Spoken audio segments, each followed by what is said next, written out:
Hello বন্ধুরা, আজ আমি একটি খুব সুন্দর রাধা গোবিন্দ মন্দিরে এসেছি। আপনাদের আমি রাধা গোবিন্দ দর্শন করাবো এবং খুবই বৃষ্টি হচ্ছে কদিন ধরে। বৃষ্টির মধ্যেও আমি চলে এসেছি একটি মন্দিরে। আপনারা এর আগে দর্শন করেছিলেন, সেই সময় আমি সন্ধেবেলা এসেছিলাম। পাশে নীলমাধব রয়েছেন, মহাপ্রভু রয়েছেন, রাধা গোবিন্দ খুবই সুন্দর।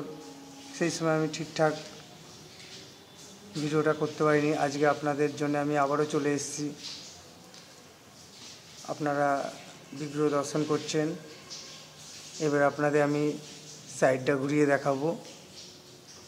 তারই সামনে তুলসী মহারানী রয়েছেন, আপনারা তুলসী মহারানীর দর্শন করছেন।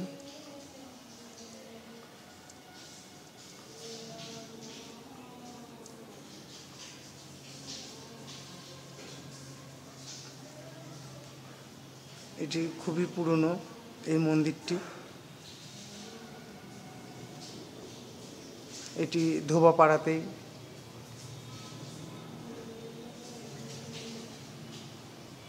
প্রচুর ফুল গাছ রয়েছে এখানে, দেখতেই পাচ্ছেন সব জল পড়েছে।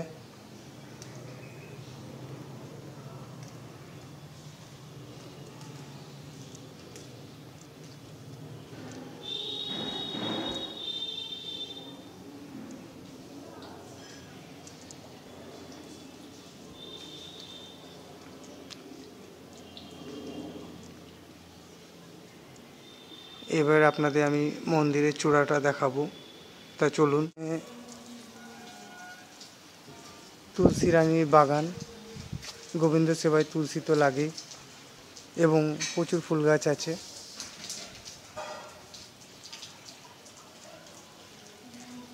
আর এইখানে সব ভক্তরা প্রসাদ পাওয়ার পর হাত ফাত ধোয়।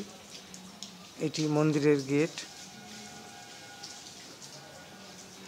আর মন্দিরের চূড়াটাও খুবই সুন্দর, আপনারা দেখছেন। এক মাতাজি এসছে গোপীনাথের সেবার জন্যে। এখানে সব মাতাজিরাই সেবা করেন।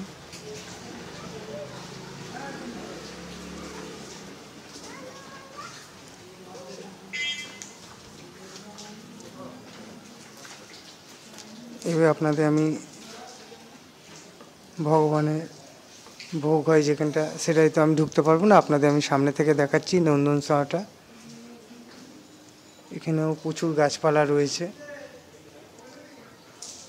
আর এইটি হচ্ছে ভগবানের ভোগ হয় এই ঘরটাতেই। ঘরটি এখন বন্ধ রয়েছে।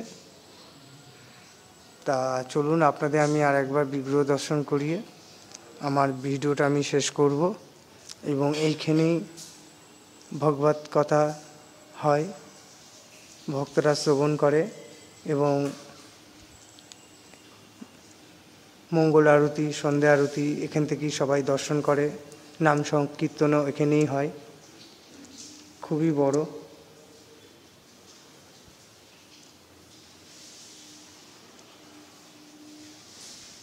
আপনারা পারলে অবশ্যই আসবেন, ভালো লাগবে আপনাদের।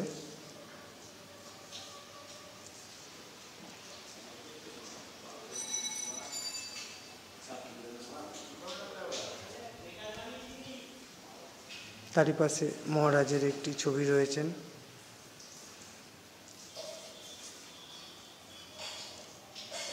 তা চলুন আপনাদের আমি বিগ্রহ দর্শন করিয়ে আমার ভিডিওটা আমি শেষ করব।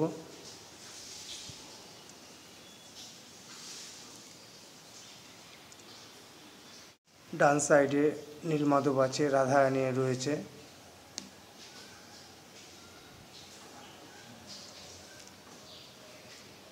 পাশে লাড্ডু গোপাল রয়েছেন।